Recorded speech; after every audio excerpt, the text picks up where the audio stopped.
As we talk about global vaccines, let's now hone in and talk about South Africa's vaccine campaign. More healthcare workers getting vaccinated for COVID-19 today. GPs will get the jab today as the country looks to get 1 million healthcare workers vaccinated in the first phase. The first batch of 80,000 doses of the Johnson & Johnson vaccine arrived last week from Belgium. As of yesterday, just over 10,400 healthcare workers had been vaccinated. Let's get reaction from Infectious Disease Specialist from Wits Unviersity. It's always a pleasure.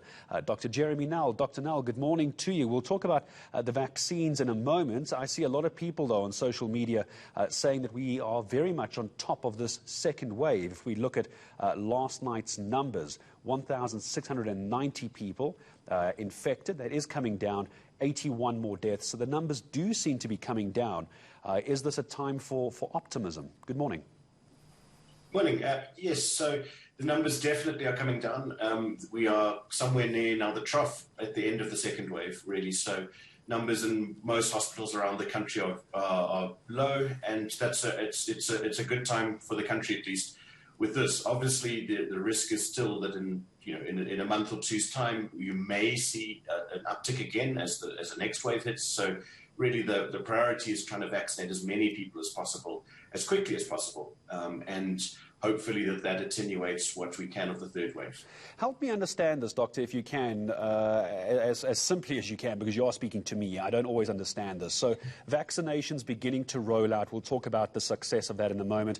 Why is there, if these numbers are down at the moment, why is there automatically assumed to be a third wave on the way? It's a very, very good question. And I think a lot of people are debating as to what any sort of third wave would look like. And I do think it's an open question. The reason is that if you look at, say, Europe or America, where lockdowns are very effective and where basically after the first wave, maybe only 5% of people or so have been infected, that leaves a lot of people to be infected with another wave down the line. In South Africa, though, the evidence is that many, many more people as a percentage have got infected by the first and now second waves. Somewhere approaching north of 30% in many cases, and in some recent studies among blood donors up to 50%. So if you think about it that way, that implies that a lot of people have some degree of immunity, and we know that immunity is not perfect, but at least some degree of immunity, and then that should hopefully protect against a big third wave. However, we had the same argument for the second wave, and people like myself didn't think we'd get a big second wave. And then, of course, what surprised us all was the evolution of a new variant, which drove a big second wave. It's one of the many factors, at least. So I think it's an open question. I think you're absolutely right, though, to point out that it's an open question. It's unclear how big a third wave would be in this country, and because it depends on whether there's a new variant, and it depends on how much of the country has been infected. And we don't have that exact number. Dr. Nel, I realize I'm throwing very complicated questions at you while also asking to try and keep the answers as simple as possible for people like me to understand. So the vaccinations are continuing to be rolled out today, Johnson & Johnson's vaccinations. Two questions off the back of this rollout of the vaccine campaign. One, is it going to be effective against all these new variants of COVID-19 here in South Africa? And we're seeing over in Europe and other countries that people are getting the first dose of a vaccine, thus assuming that there is a follow-up jab of some kind. We just don't have the vaccination numbers to give people repeated doses, and we don't know, correct me if I'm wrong, if it's even effective against these variants, or am I being too dramatic? A little bit too pessimistic. So the truth of the matter is that every other vaccine that's currently on the market requires 2 doses. Johnson & Johnson's vaccine was deliberately from the beginning tested as a single-dose regimen. So in other words, if you get the J&J vaccine, the concept is you just get 1 dose. And whereas we're the first country in the world to roll out J&J, all the other countries in Europe have had vaccines from companies like Pfizer, Moderna, and AstraZeneca. All of those drug companies require a second dose with the vaccine. And then in terms of how efficacious or how effective it is against the South African strain, we're again fortunate in that Johnson & Johnson was one of the vaccines that was being rolled out in South Africa at the time, was being trialed in South Africa at the time when the new variant swept through the country. So we actually do have data about how effective it is against the South African strain, so to speak, of this variant, and it looks good. I think the general rule with all these vaccines is they are less efficacious against some of these new strains, including the strain here in South Africa.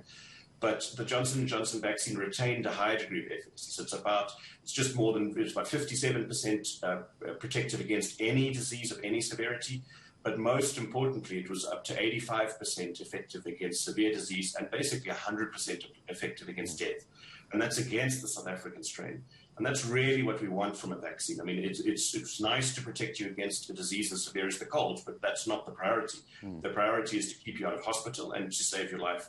And for both of those things, this J&J vaccine appears to do a very good job against the strain in South Africa.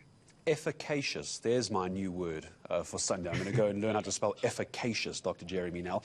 Final question to you. I'm seeing a lot of people on social media as well. I refer to social media. It's not the entire country, but it's a good litmus test for questions and to ask and to find out what people are asking. Well, normally when you get a flu vaccine, the common thinking is that you're going to get the flu to some degree or another. If I go and get the COVID-19 vaccine, am I going to get sick for a few days? What am I expecting after I get the jab? Sure. So the flu vaccine, I know what you mean. Obviously, it doesn't give you the flu, but it can give you a bit of chills and some side effects from that, which is really the body reacting to the vaccine and preparing itself for actual flu. And you get a very similar sort of response with most of these vaccines. So many people have no side effects at all.